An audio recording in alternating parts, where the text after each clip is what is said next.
Yo, what is up, Knights? Aegis Rick here, and boy am I late with this update video. It's already been like a week, Rick, what the hell? Hey, I hear you, but cut me some slack. I was extremely busy making what I felt was a much more important video. So if you haven't checked it out yet, make sure to give it a peek, especially if you're brand new to the game. Anyway, this update, while not filling to the brim with new content or anything, has given us the largest burst of something we've been deprived of for a very long time, and that's promotion. But we'll cover all that very shortly. So without further ado, let's go. First and foremost, I formally welcome all of the new users from Steam to our humble world of AR-DFOUPDATE. Yes, it's been destroyed once, both in the game and literally, but as cliche as it sounds, it's truly better now than it has ever been. If you played back in Nexon days and you think it's the same game, boy, I can't imagine how wrong you are. The world is different. All of the classes have been revamped, free skill resets, and damn near lightning fast leveling. I don't want to sit here and preach, so just go in there and enjoy it. I have been requested to make videos on various topics such as gearing and farming, and I do believe I will take a few of your suggestions to heart. Problem is though, I've got a lot of DFO related projects I'm committed to, such as these update videos and an Anton guide series, so just don't hold your breath is all. Anyway, a little bit more about the Steam release. You guys have got some sweet packages only made available to you guys. They are bound to account, so sadly you cannot trade any of those items to anybody but yourself, but it's still pretty sweet how many exclusive you guys have been given that we've never seen, such as the sweet looking wing auras that give 50 to all stats. Dude, what? And while yeah, I know I'm obviously a little jealous of that, I am overjoyed with seeing this. Overwhelmingly positive reviews on the game. Make sure to keep that up, guys, because speaking honestly here, if you're a fan of these types of games, you're not going to find a similar alternative anywhere else in an MMO form, and especially not one with this much polish and commitment. But enough about you guys. From this point forward, you aren't getting any more special treatment from me, because if I see another dope looking wing avatar, I'm gonna explode. So instead, let's look at the current changes to the cash shop to see what everyone has access to. The only additional item that we have added is the Summer Festival package as shown here. This package comes with it the usual batch of avatars and clones. Nothing surprising here, but what is notable are the other items which basically cover all of the extra gear slots that you have. Title, aura, and creature all of course revolving around the summer theme, making this set a pretty good one for beginners as it covers almost all your bases in terms of gear. The titles are randomly generated from a pool of 3, Ice Bucket of course being the best, which is a combination of the other two in terms of raw stats. The call to fame in these 3 titles, however, is a never before seen 8% cooldown reduction on all of your skills. It's always hard to tell how useful a stat like this is, and even the Ice Bucket title is going to have trouble competing in terms of raw stats to the other titles. But the cooldown reduction can prove to be very powerful depending on your class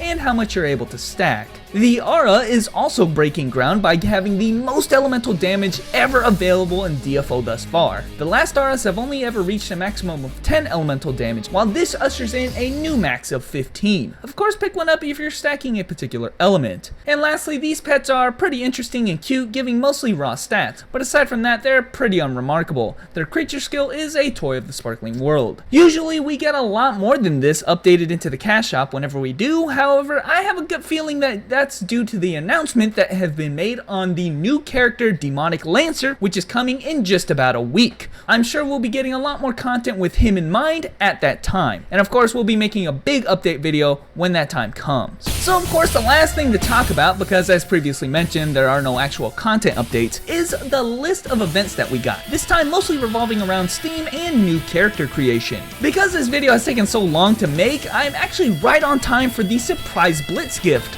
which is an account-bound skeleton key pouch. It allows you to open it once every day to receive 3 keys for the next week or so, which if abused can get you a bunch of keys for free. Woohoo! Anyway, the easiest event to explain is the DFO X Steam Attendance Calendar. All you've got to do to receive the items as shown here is sign in and complete a single optimal level dungeon. The rewards are cumulative, so if you want the grand prize here at the end, you're gonna need 42 total days of login. This allows you to miss only 7 days for the entire event period if you want all of the prizes. Up top here is our indicator for an event you all better know and love by now. Honey time is back, baby.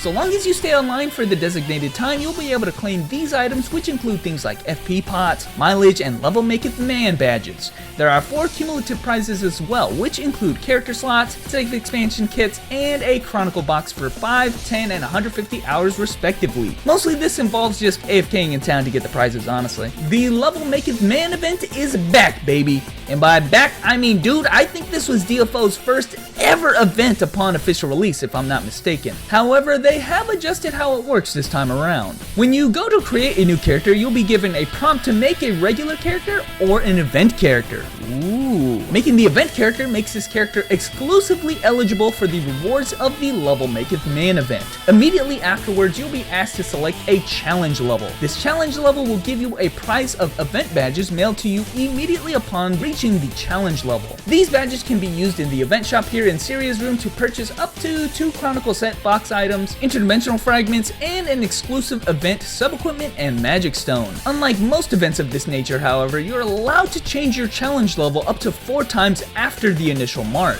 basically allowing you to claim badges as you level, and just increasing the goal higher and higher. The challenge level can be increased obviously, but it can't be decreased. So be careful in ensuring you don't set it too high for you to achieve. A few other notes is that this event only applies to this single event character. You actually cannot make any more event characters or delete the existing one until the event period is over. Now, speaking about leveling up new characters, the DFO 101 event also goes hand in hand with that by giving you just a bunch of perks from level 1 up to level 50. It's all pretty succinctly spelled out to you here, so we're talking an increase of gold and unique drop rate and just a bunch of raw stats as well. These perks are removed immediately upon reaching level 51, however, so of course it's just to help you out until the first awakening. Also, again, to go with leveling is the Hotter the Faster, which is a standard burning FP event. Basically, for 3 days starting on Friday and going until Monday, we'll be having burning FP for the rest of the month.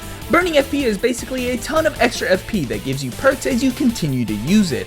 I'm talking more dungeon clearance EXP, higher all stats and skill levels, and lower cooldowns. Honestly, this is so much FP that it's kind of grueling to use it all. But again, of course, if you want to play all weekend, this event is perfect for you. The last event is Legend, wait for it, Dairy. No, seriously, it's just called Legendary here in the event calendar. And you know, they weren't kidding around either. Before the event starts, you'll be asked to redeem a weapon box. This weapon box contains in it a growing weapon, which is of unique grade and scales with you up until level 75. It's the standard event weapon and an extremely useful beginner type weapon. Make sure to give it to the right character, of course. We go one step further after that, however, because as you clear optimal level dungeons, you'll be gifted related prizes as you reach these milestones. You can get a reinforcement or refinement ticket for that weapon, which will obviously increase its potency at no cost. The second ticket makes the weapon permanent, and finally this third ticket here transforms that unique weapon into the same one but of legendary grade, which overall just increases its raw stat power. The last 2 prizes here for 100 and 150 optimal level dungeon clears will give you a quest legendary accessory and armor respectively, which can get you that much closer to completing your sets and is greatly appreciated. I know a lot of this may be going over some of your guys' heads, but research is your best friend in this situation. I reiterate my point of checking out DFO Nexus and the DFO subreddit to get up to speed. And that, guys, is all the events we've been given. The events that are still going on from the last patch include Lucky 7 and the Road to Ruins, which again, if you're brand new from Steam and don't know about them, just check out my latest update video to be all caught up. But anyway, guys, thanks for watching. A warm welcome again for you new guys on Steam, and I will catch you knights later.